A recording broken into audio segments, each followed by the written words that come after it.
Hi, everyone. Welcome to Titan Insights, where we speak with industry experts and share their wisdom with founders who are just starting out. And one of the common challenges at day one is hiring, how to build great teams. And this has changed a lot in the age of AI. And so we had the opportunity to sit down with the guru on this topic, our Shakti Titan, Bryan Power. Bryan built and scaled early teams at Google, Square, Nextdoor. He's worked with some incredible leaders like Marissa Mayer, Jack Dorsey, Sarah Fryer. And Bryan and I talked about all things building teams at day one, all of the do's, all of the don'ts, how to recruit effectively, how to hire some of those first, whether it's a VP of sales or the early engineers, and how all of this looks really different in the age of AI. So I hope you enjoy the conversation. Got some good bonus content at the end, including Bryan's favorite interview question, as well as his top AI productivity hack and his favorite book for building early teams. So enjoy, and I hope you find the conversation to be useful. Hey, Bryan, welcome to Titan Insights. Thanks for joining today. Good morning. Thanks for having me, Liz. Great. Well, Bryan, as you know, as one of our Shakti Titans, we invest at day one at inception, and you've helped founders at every stage of company building in your career across multiple eras of tech, which is really unique to be able to see so many cycles. So, would love to start at the beginning. And you've worked with leaders like Jack Dorsey at Square, Marissa Mayer at Google, Sarah Fryer at Nextdoor, all very different companies in different times. Given that background, what advice would you give to founders today, starting at day zero, which is our founder community? Yeah, so I think anytime someone starts a company, they've got big dreams, and they're probably working on some type of solution to a product or a market opportunity they've been thinking about for a long time. And I think my big advice for the 0 to 1 phase is to just stay really focused on that. Because if you've never started a company before, there's all these things that you get to do when you're free to run a company. But really, in the first stage, like the only thing that matters is really trying to find that first product market fit. And so, it's interesting. I just saw you in New York 2 weeks ago, and I spent some time at your, WeWork style office. And I was sitting around a bunch of people who were clearly working at very early stage startups. And the stuff that they were talking about, like, I could just tell the stage they were at, it was just not a good use of time. And so I think that's part of the distraction when you first start a company is what should we work on? You should work on your product really for that first stage. And until you start to get any other traction, the challenge is you start to do other things because you just want to change up the activities. And so there's a discipline to just stay relentlessly focused on that first idea until it really starts to click in. Well, Bryan, you need to come back to our co-working space and do a session for our what not to do. I guess specifically in thinking about people strategy at day one, which or like the 0 to 1, which is finding product market fit. What are some advice for people strategy at that stage? Yeah, so I think you could draw a through line through any stage, from employee of one to, corporation with tens of thousands of people, which is the people strategy is meant to make the company work better, particularly the employee base. And so when you're small, one of the advantages you have is a lack of complexity. And so you should really just stay as small as you can, as long as you can. And usually what happens with a startup that starts to, find its footing is the lack of people becomes a constraint. And so you feel like the founder's like, I need to work on higher impact activities and I'm spending time on stuff that I bet someone is better than me at. And so they start hiring. And so, out of the gate, once you start to figure out the product, the most important thing is recruiting. And I think the trick that founders can get caught up in is hiring like the wrong people first, because you're thinking about all these things that are getting in the way of doing what you think you should do, which is again getting back to the product. But maybe you've got customers now, or maybe you're stuck with engineering. And so the right person to add can give your team a lot of leverage. But if you hire something you like kind of need but don't really need, you start to add to that complexity. And this person's focus is going to add to the overall workload. And if that's not the right priority for the stage, you're now kind of managing across different tasks. What's the litmus test for that? If a founder thinks they need to hire, 3 engineers or 2 product managers, what should they be saying to themselves to ask the question, "Do I really need this person at this stage or not?" Yeah, so I think what's very hard for CEOs to sort through, if they're running a company the first time, is the difference between something that's important and something that's urgent. I actually saw the CEO of Wayfound is a woman I used to work with at Nextdoor, Tatiana Mamet, and she just posted on LinkedIn about this. First of all, if it's both important and urgent, you're gonna work on it. Like that's clearly the thing you're doing today. But there's some things are really important, but you maybe don't need to get to it today, but you've got to make progress. And then there's these time box things that you kind of need to deal with today. And so sorting through which one to work on today is a really hard thing for founders. And so when you think about who you should add, your question, should I add engineers or add PMs? This is a good thing to try to use as a lens, because you might be like, I need to hire someone because this stuff is like in my face, but it's actually not that big of a deal. You should just chore your way through it. Or there's something that's important and you're not making progress because of all this other stuff. You're like, I need to get someone in and get on this, so we have someone totally focused on this important thing, because I see this relentless set of activities that are coming my way, and we're not covering enough ground on what's important. Do you think that hiring or headcount used to be a vanity metric that's just going away now with AI, and it's almost like the opposite? If you have too many people on your team as a small company, people are kind of questioning if you're being resourceful? So I think so, definitely, but I think people are now vain about how they haven't hired people. Like that's the new flex, is we're only 3 people or On we're the other way. only 10 people. And so there's vanity in that, and it might go the other way. Definitely, I worried for a long time that how many people work for you was like a measure of success, in as much as vanity.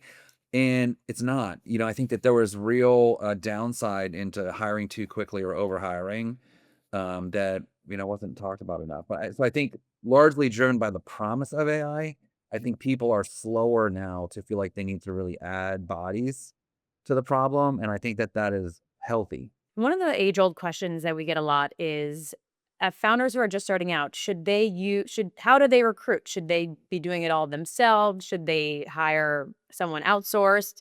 Should they hire someone to work full-time in-house with them? What do you recommend? Different challenges require a different pace of hiring. And so I would think about how many people you need to hire and how many different types of people you need to hire in a certain amount of time. If you're like off to the races and you're really constrained by your lack of size, you and recruiting is really kind of existential to your, or scaling is really the challenge. That's a little different from, you want to hire a couple people and then see what happens, right? So I think that the best way to compare internal or external is the external recruiters are going to have a better sense of who's available in the market, and they're probably going to have depth in certain skill sets. So recruiters will focus on knowing go to market people or knowing engineers. And so they'll have a better pipeline of who's ready to go, right? Because they're just talking to available candidates.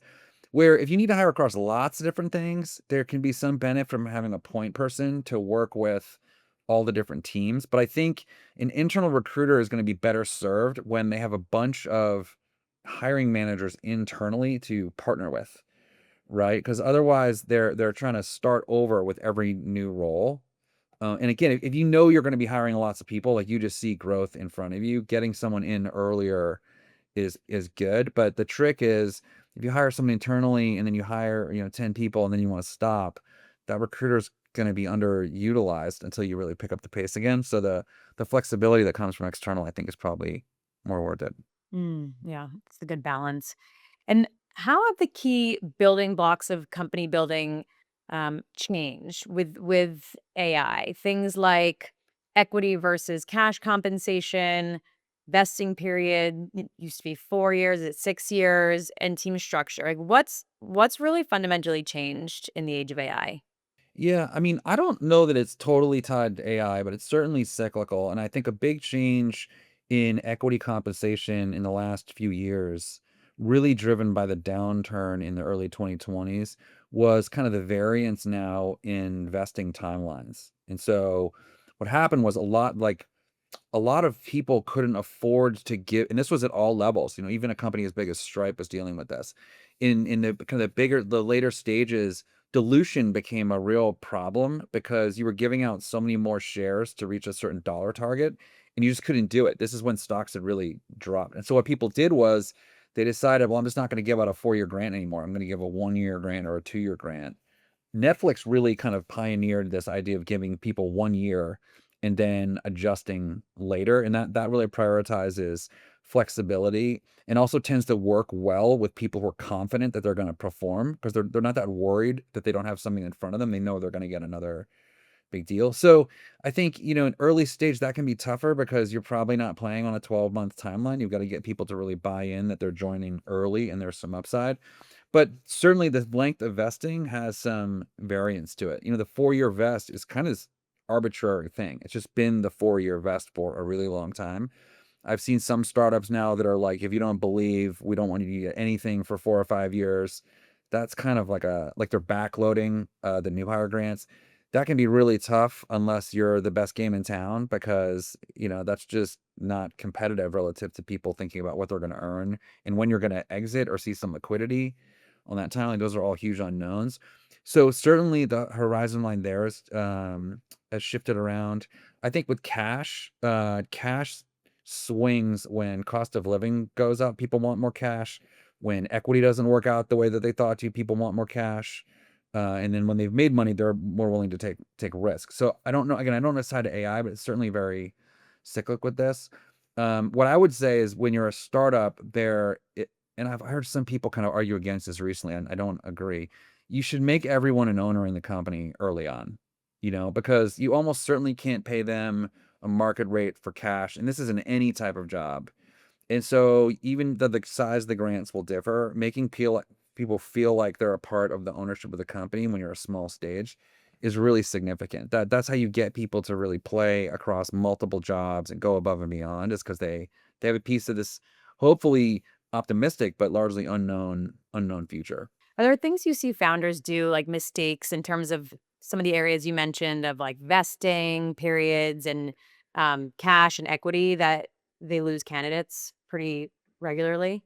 Well, I think so comp is like a symptom of this, but one trap, and I would say the founders I work with did not do this. They actually did this really, really well. But I've seen it in other places where, the founder, this is probably their life's work, right? This is their dream. They are putting every cell in their body to making this thing successful.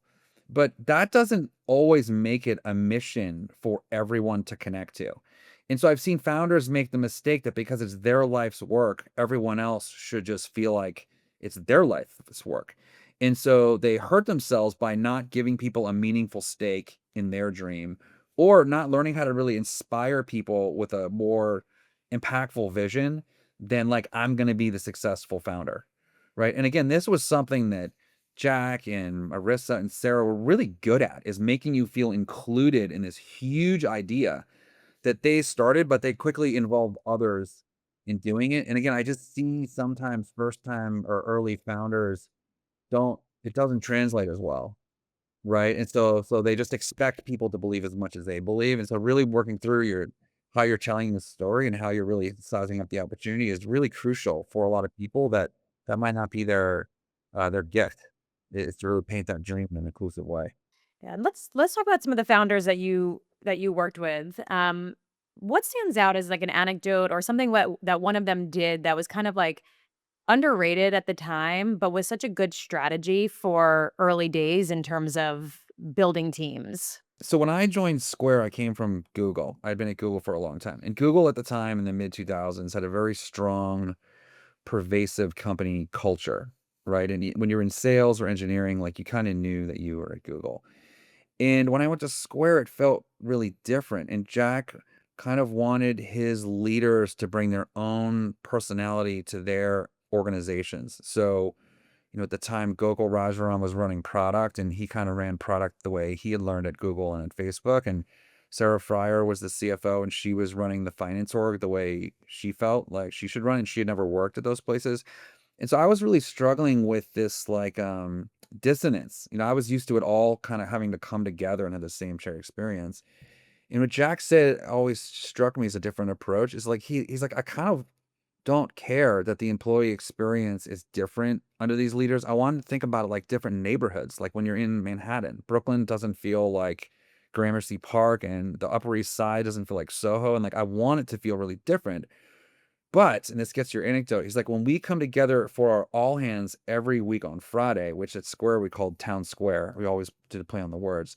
Jack was like, this is my meeting, and this is where we all come together, and I'm going to bring the whole company together on this meeting. And so what he did was he channeled, like in the all hands that Jack ran at Square were unbelievably inspiring and connecting. And I think I had mistaken, like, you need to keep everybody together all the time to create this common culture, where Jack was like, no, let them do their thing. The work's different. Why they're doing things are different. The problems are different. But when we all come together, it will be like when the neighborhood gets together, right? You're not sure every minute together. So I was always really, really impressed with how he was confident enough to let everything go and be really driven by the cult of personality of whoever the leader was, knowing that he will be able to bring it all together in his moment at the end of the week. And did those town halls help, as Square as it scaled over time, did that help to maintain culture and still make it feel kind of like startup early stage startup-y? Yeah, because it was very authentic. So I mean, there were slides, there was metrics, like there was a formal run of show. But and again, at a very early stage, like 100 people, Jack was like, we're getting a full-time presentation designer, so this all hands feels really good, like really put together. But the people were presenting, like, were not that half of them weren't used to presenting in front of people, so it was really kind of awkward at times, and it was a bit roasty, but it was kind of, it was, that's what made it fun and close, right? And at the same time, these are the moments, and Jack was exceptional at this, is he could just bring the whole company together, that it was going to be a really big thing. And tying it back to the other people I've worked with, and I would include Nirav Tolia, the founder of Nextdoor, in this too, but Sarah and Marissa, they believed more than anyone in the upside future. And that came through. It was almost like, the first person here, the CEO, has more confidence that we are going to overcome the adversity in front of us than anyone else. And the best place for that to come through was at the company all hands.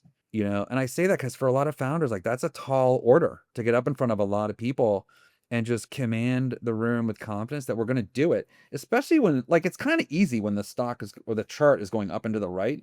What's hard is doing it when you're really challenged, and I've seen all of them in different ways really, really come through during those moments. And there were significant moments for the company. Brian, going back to company building in the age of AI, there's a lot of talk about how that's changing hiring and roles. Which jobs, if you had to predict or that you've seen, which jobs are going away and which are more important now than before? Well, I think everything's going to change. First of all, I think there's a lot of um, there's a lot of hot takes, and there's a lot of unknowns, but I think AI is really, really disruptive. I think that one theme that is probably more nuanced is around the automation of jobs. And so clearly right now, early career roles are being impacted, which I think is also why a lot of early career people are starting more companies, which is good for Shakti, good for the ecosystem. But AI is definitely letting teams automate tasks that before someone would need to do. And I think what's missed in the nuance is a job that someone is paid to do and a task that that person does is not the same thing. And so the tasks are what is getting automated. And so what that means is the job that used to be consumed by the management of all these tasks now has more time available to do more things. And so right away, people jump to like, well, we don't need these people. And I think that that's maybe not clear. I think that their time was really captured by doing these tasks. Now that they have more time, it goes in two ways. What else? What can they do that was not conceivable before? And then also, did they get any time back? I think that's a big question. Certainly, there's a lot of people who are now doing their jobs way faster than before, and it's not clear the manager or the company knows. And so, are they now working 1 day a week and it looks like 5? Like, that's certainly a concern at bigger companies. But I think the bigger opportunity is now people can do just way more than they were before, and how companies address that is really important. I believe, Fiji, who's the CEO of OpenAI, just posted a blog about this yesterday, and it reflects a lot of my experience recently in Nextdoor, which is if you have a company of 100 people and AI represents this huge opportunity, the one company is going to look at it like we can now do the work of 500 people with only 100 people, and another company is say, well, we can do the work of 100 with only 20. Like, which one is going to win? It's clearly the one that thinks about the multiplier effect versus the cost efficiency, opportunity. But right now, I think we're just the clearest set of thing is if you automate, you can do more with less. It's a bigger leap to think about what you could never do before. Now that you have less constraints on like time and resource that AI gives, and so that multiplier thing is, I think, where a lot of the tougher creative thinking needs to happen, and that's you can just see that that's all going on right now. I worry the headlines jump a little too much. It's like, well, we should just unemploy everyone and efficiency gains to investors, and like that just doesn't work as a society, number one, but also the nature of how AI is changing. It might, who knows what happens next. I was wondering about that because you see the headlines every day. Like, has the pendulum swung too far one way with companies going extreme in terms of restructuring, where it's actually going to take time for a lot of these AI efficiencies to be realized? And so maybe they got rid of people too quickly. Yeah, I think so Laszlo Bach, who's a legendary CHRO, I worked in his organization at Google. I just saw him speak recently, and I think he was quoting Satya Nadella, who's talking about the productivity gains from AI are all happening at the individual level right now, right? It's individuals are doing their jobs better, but what's not happened is company level productivity, which is where you get margin improvement. That collaboration between people has not really taken off from AI yet. And that's because the AI can kind of only work at the task level, very complicated task level, or as a co-pilot to someone. What it doesn't do is replace groups of people. And so you can maybe like again make someone more efficient or automate some tasks for junior roles, but it doesn't necessarily make the company work better. And that leap hasn't really happened yet. The AI hasn't said things like, what we should do, and have it be like this new idea, right? It's just taking on more and more complicated sets of workflows, which is great. Now, I kind of wonder if it actually raises its hand and says, what we should do, and it's an original idea. Its second question is probably like, why am I working for you? Like who knows how that's gonna go, So, but I think what I've found is most companies right now are really focused on how do you get the coordination of AI agents and AI tasks, which now needs to really still be done by people. How can you get AI to really flag that? People call it orchestration of activities. That's kind of the next milestone, I think, internally. But yeah, I do think, Klarna was an example. I think people are just jumping to conclusions that you can just get rid of a bunch of people and replace with AI. And the more you work with AI, the more you know what it doesn't do exactly right yet. That's like a really, I don't know, it's a dangerous outcome. Although at the same time, it's obvious that a lot of jobs that are built around these repetitive tasks that are very clear sets of steps, that those can be automated using technology. But that's also not that new. Like stuff has been getting automated. It's just taken this leap forward with artificial intelligence. So if you were advising a founder just starting out building their business today, what's like the one tip you would give them to build around AI from day one? I mean, in many ways. So I distinguish AI native and AI first companies, where AI native means you started the company kind of after the release of ChatGPT and you just have a blank slate and you can do whatever you can do. Certainly, founders should focus on becoming capable enough with the available AI tools to figure out like how can I build this from the beginning. What almost all companies are dealing with now is how do they take work that's being done by someone and retrofit it with AI. So you have to unlearn the way you do something and learn a new way of doing things. And this is actually a lot harder when you're doing things really well. Like you don't stop and decide to do things differently if you're cranking. You might do it if you're not doing well, but I think that's just why I think it's going to take a long time for a lot of the deployment of these tools. But for founders, I would get really good individually and then just figure out what you can anchor in, tool wise and process wise as you build in some of your foundational systems and processes. But even for AI native companies, like the capability is evolving so fast. Like if you started a company this year versus 2 years ago, you're even better positioned because of the advancements of what's just happened, every 6 months. Would you advise the founder to hire more generalists than specialists? So there's two was thinking about this. So if I had to pick, I would say generalist because I think that AI is really leveling the field on really smart, capable generalists who show good judgment. Like they can use AI to be really, really impactful and competent across domains they don't have a lot of experience in, where before you would really defer to the domain specialist. The one caveat is really strong specialists are leveraged up by like 1,000 using AI. And so if you can get a ton of leverage at a real expert at something if they are really capable with AI. So it's a little bit of both, but again, I've seen internally, again, at my last company, Nextdoor, generalists were starting to really play across a lot of lanes that I hadn't seen before, and it was because of AI capability. Good news for the liberal arts degrees out That's there. right. Shifting gears a little bit, Brian, what are some of the biggest pitfalls that you've seen early founders make?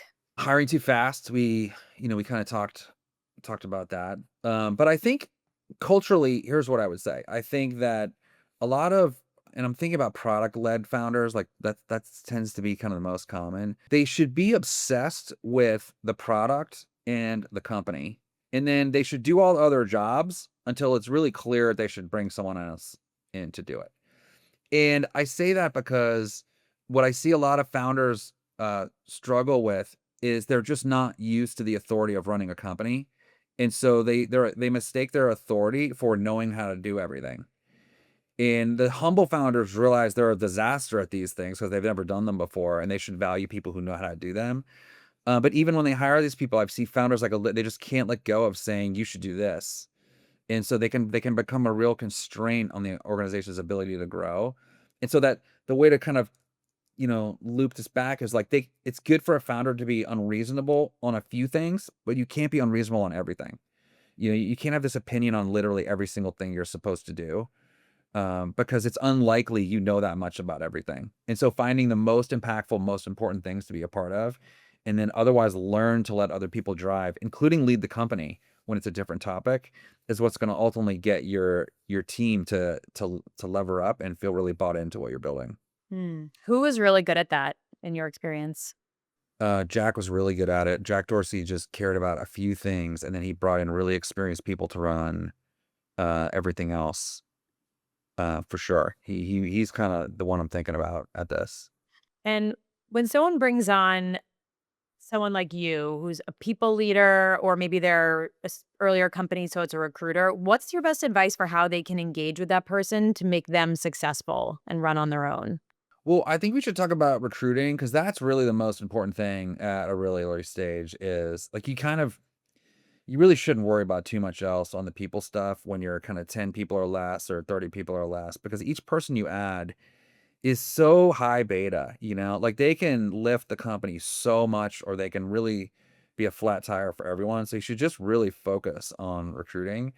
And I think, I tell lots of founders this, and it's so hard to do. Like I just, you can kind of tell people to do it and they're probably not gonna be able to do it.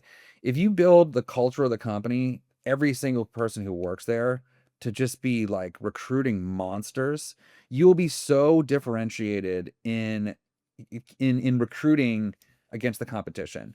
And so what I mean by this is like a lot of time, like your earlier question, should you use an external recruiter, an in-house recruiter? You have this choice of, do you want to delegate recruiting to the recruiting partner, again, internal, external, or do you want you want to use them to accelerate your efforts? Because candidates can tell when the person they're going to work for that may not be the founder, or the people they're meeting with, like they are totally present and totally focused on trying to add this person to the company. Because what the smart ones understand is there's no matter what your job is, you could be the top engineer, you could be the top salesperson, you can be CFO, you can be founder. Adding a great person to your company is the biggest return you can do that day. Full stop. There's nothing more than adding the capability of an elite player to your team because it compounds over time. Like whatever you're doing, you're gonna have to move on to the next thing, right? But adding another great teammate is the single biggest thing you can do. And this is why all the great leaders I've worked with drop everything to meet with a great candidate. They will move meetings with dozens of people to the next day with 5 minutes notice if it means the difference between getting a great candidate in the door or not, because they know, again, comes back to the leverage that comes from this. And so what that means is making sure if everyone understands that it's that level of priority, drop everything you're doing, it comes through. And even telling you, like, people say they're like that and they don't. They're like, oh, I can meet with them tomorrow at 4, or I can maybe meet with them on Monday because I've got these other things. And you worry about your to-do list, so that's it. If you can really build that in from the beginning, you'll have such an advantage against the other companies that are kind of, looking at it like one of their many processes that they need to manage internally. Are the best founders you've seen the best recruiters? I don't think I've met someone I would say is a great founder who is not a good recruiter, who doesn't understand the importance of spending the time and energy on increasing the number of talented people in their organization. They all get it. And at day one, should founders always, not to generalize, but should they always be recruiting or talking to people, even if they don't have an open job at that time? Yeah, absolutely. Because otherwise, so first of all, really good people tend to not just be looking all the time. Like they're busy. They are committed to the things that they're doing. That's how they got great, is they're working on the hard things and they have lots of opportunities. And so people should, I mean, no matter your role, you should always be interested in meeting with expanding your network of talented people, because it's less about when should you hire that person. Like, you really shouldn't be too cute with that. If you can have someone great, you should just do it, right? If they're really, really great. But what you don't control is when they're gonna be looking, Like, they might not be looking when you meet them, and so most people just move on. But if you kind of keep tabs on these people and there's just circumstances change in a few months, you're gonna be in a good position to get them because you will already have got to know them. Right? Again, most recruiting is about job seekers taking a new job, and that's not the same as really attracting elite talent that, again, is very rarely looking. When they become available, the smart people have been building those relationships, pounce. So it's not like this person just looks for 3 to 6 months. They've had people waiting that they've been talking to. So they definitely, you have to kind of spend time cultivating this network, and which compounds over time, the more time you spend on it. I guess going to some into some job specifics, how do you source your first few engineers? If you like don't have much going for you in terms of like early stage company, not well known, that's a hot job. How do you go about finding them? I'll try to give 2 ideas. The first is, it's really important to understand the principle of weak ties. Okay, and this was a social science study, was done probably like 80 years ago now. And it gets to the heart of how networking works, which is people that you kind of know. Not people that you really know or people that you don't know, but people that you kind of know. And what it means is, when you get to, so if you start with everybody you know, great. That's actually not that many connections, right? But the people that they know, or they can kind of introduce you to, the math exponentially increases to a larger set of contacts that there is some social trust built into, right? And so you don't, like, I guess a better way to illuminate this is, you don't know who is married to who, who's roommates to what, who was who's college roommates, and that person actually might be this great engineer. This happened to me when I was at Square. I have a really, good friend, and he's just not in tech. He's like in pharmaceutical sales, and he always had like 4 roommates, and he was a fun guy to hang around and go out, but he's just not in my brain space of like people in tech. And it turned out the number one iOS engineer at Square had rented a room with him and actually was his roommate because he needed a place to stay in San Francisco. And I never would have thought to ask him, do you know any iOS engineers? And so that just proves the point. You need to ask all sorts of people who they know, because they're connected to them in ways you just can't anticipate. And so really working that network of who you know feels off. It's like, we should ask the great engineers who the other great engineers are, but you don't know your finance person, or again, your roommate is a finance person, might be the finance org to a software engineering division at Meta. Like, you just don't know. So you have to kind of be asking people all the time. So that's number one, the strength of weak ties. The second is people tend to think of recruiting like like fishing, like spearing. This idea of a headhunter that you kind of get get the target and you reel them in, right? But really, again, at the company level, you should think more like sonar. Like you want to constantly be sending the message out that you're looking for engineers, and it's going to navigate this network of weak ties, and then it's going to hit somebody that you don't really know. They're going to come to you. But to do that, you need to constantly be sending the signal out, right? It's not like one burst of emails and then see what happens. You've got to constantly, every week, every couple weeks, be saying, we're still looking, we're still looking, we're still looking. Because the person who wasn't looking for a job 3 months ago, in 3 months, they're going to all of a sudden change their mind. And that it's going to be that most recent email you sent that's going to get them. They're not going to go back and look at the one from 3 months ago. They just assume you hired the person. So building up this sonar capability, again, even if you're a company of 3 or 4 or 5 people, you've got to keep sending the signal out, versus think once we find one, we can stop. All right. So always be recruiting. Always be recruiting. Another one that comes up a lot is hiring VP of sales. At one point, does it turn from founder-led sales to making that first hire? So I really think founders should struggle through selling because it's still their idea and their product, and you have to learn to sell it. You have to raise money from investors. You have to convince employees to join your company. So you just need the work at selling what you're doing, and particularly when you bring your first customer on, you get so much insights into the product you're building. So you should just do this and not run away from it, no matter how uncomfortable it might be. I think like a VP of sales is really like, okay, we need a sales infrastructure now, right? I think that there's two things I would look for. The first is, do you know what the motion is that people are gonna buy? Like if we find this person and we ask them these questions, they're gonna buy. Like we have a really high hit rate. You now know your go-to-market strategy, and you need to scale an operation around that strategy. That's different from you have customers, right? This is like you have a formula that works, and you need to go fast now. That you definitely should get a sales leader in place now because they can put the mechanics in place to do this across lots of people and lots of customers. The other thing might be is that the demand for your product is just outpacing your ability to keep up with it. That's also now a good signal that you now need more sales capability to go do it. I think on the flip side, the trap is people feel like they don't have any customers because the product isn't right. So they need to hire a salesperson to sell the product that's not right yet. And again, sales really quickly gets expensive. You get a lot of commotion around new customers. And if you should still just be focused on product market fit, a salesperson might not be your way out of that more important problem, which is to get really the offering correct. Mm. Who's the best salesperson that you've worked with? Sarah Fryer was really good. I mean, you could put Sarah Fryer in front of anybody, an investor, a customer. And like I think the reason I say that is all the salespeople at Nextdoor wanted Sarah to go on the meetings with them. And to the point where I was like, you guys, like, you need to do your job. She needs to be CEO.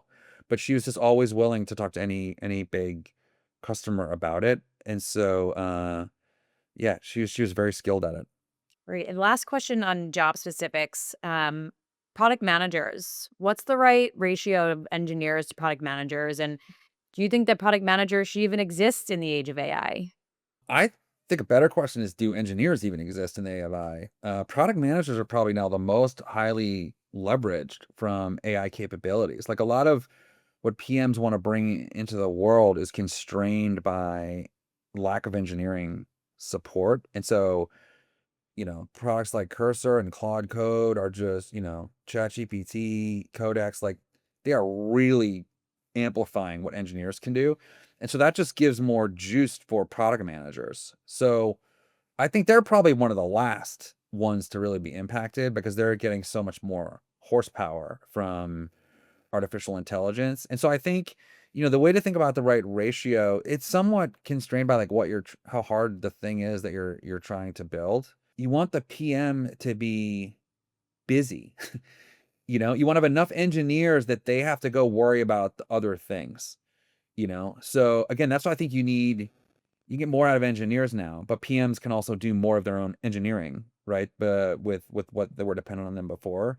But what I found is when the ratio is too low, PMs are kind of like bothering the engineers to go faster instead of like surfing the wave of what the engineers can Mm. produce. And so too many PMs ends up with more PMs talking about how they need more engineers. That's kind of your Mm. signal. You never have enough engineers, but when you get to the right ratio, they're kind of shipping, they're shipping and they're focused on what they're getting back from shipping versus like I can't get anything done.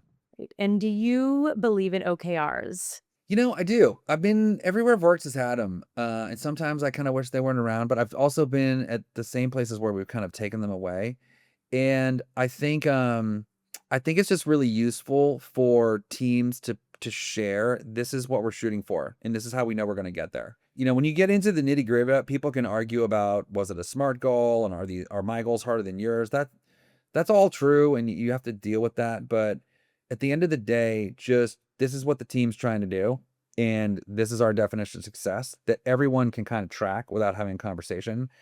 I think is worth it. And then again, at the company level, same thing. We're all marching towards this is what success looks like 90 days from now or a year from now.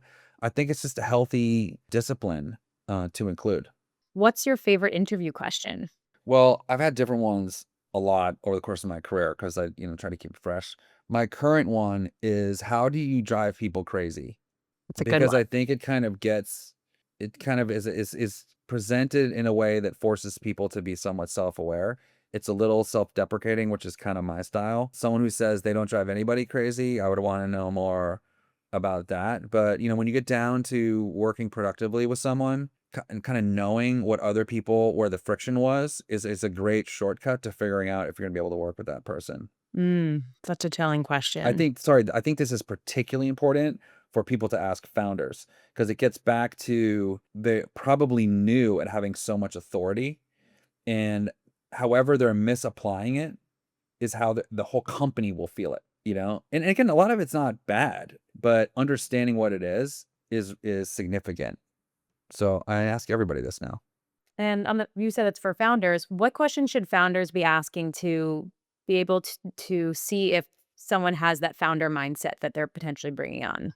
That's tough because it gets into like nature versus nurture. I think that behavior of really acting like an owner isn't like this built-in gene. Like I think everyone can do it, and I think in a lot of environments, someone who you would think would do it might not do it. This is when people become disillusioned. They no longer do that. The traditional question would be, "Tell me about a time you went above and beyond." I would just try to get people to tell stories that lead to that. Like when were you compelled to do more than you were asked to do? Like what were the circumstances?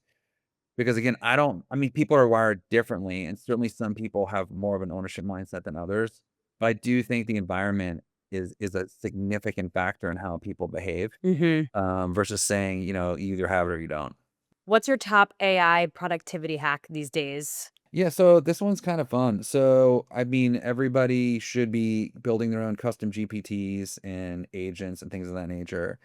And I've got a lot of runway out of naming them, like giving them a name. Because one of the kind of foundational lessons when you start to use AI is you want to really think about it like a teammate versus a tool. And if you give it a name, you start to talk to it like it's a person or a teammate. And so again, internally, a lot of people name it like, activity bot or something agent. There's no soul, no personality. And so you treat it like a Google Doc, Give us a but good one. Give us your best name. Socratisl. So this is a GPT that I built to try to bring some sense of order when I start rambling through lots of ideas. And so it's customized to take this voice to text stream of consciousness and put it together. And so I've programmed it to use the Socratic method to ask me lots of questions to really get the heart of what I'm thinking.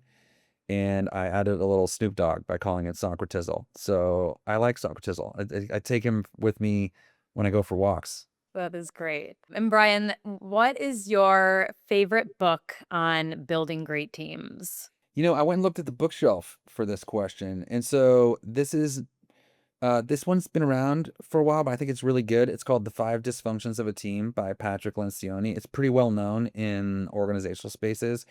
It's like 100 pages. It's written to be read in like an hour.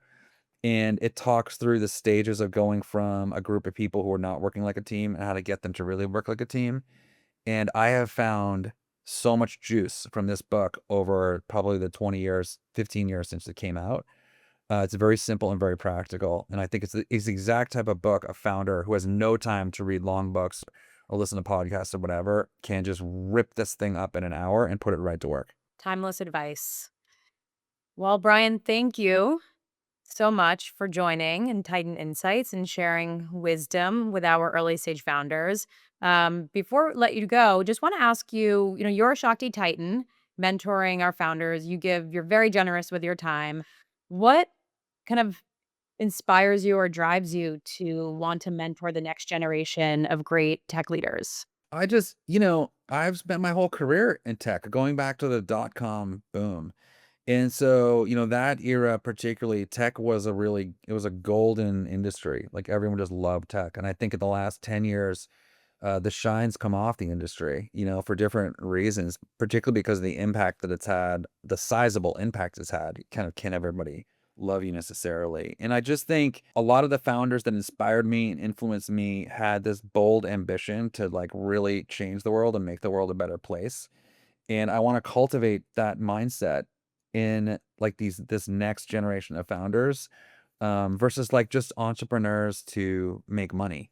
Like this area, this space really gives us the opportunity to impact so many people positively if you take the right ambition. And so whatever wisdom I can impart to help people get there, is just my way of giving back. Well, thank you. Our founders appreciate it, and as do we. Thanks for joining us today, Brian. Thanks for having me.